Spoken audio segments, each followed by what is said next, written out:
So guys, ito yung ano ko, bumili ako ng ganito. Ang naging problema ko sa airport, maluwag.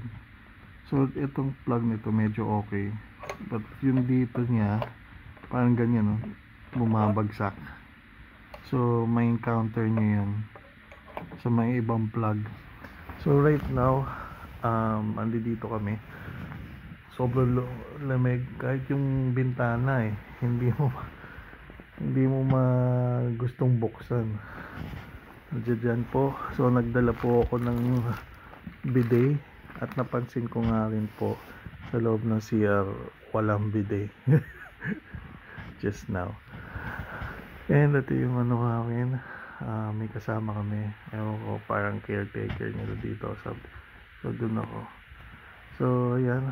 So inaano ko lang, be careful sa stuff nyo kasi wala silang mga lock sa cabinet. So ayan.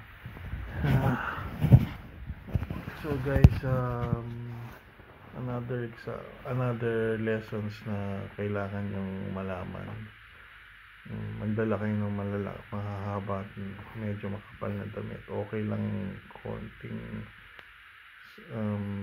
shorts lang kasi malamig. Kaya yan to.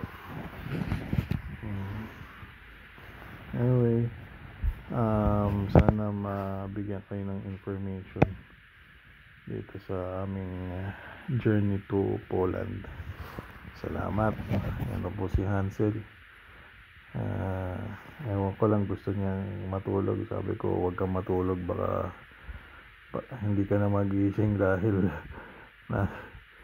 naka-frozen ka na. Ako rin, napakalamig, sobra. So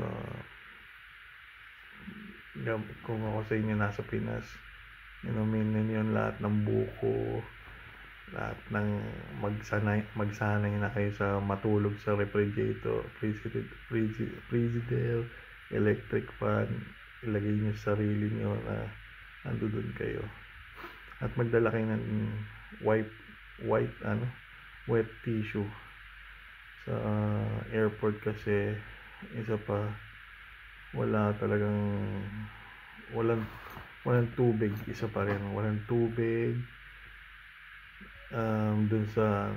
walang tubig dun sa airport, yung fountains. Sa CR walang bidet.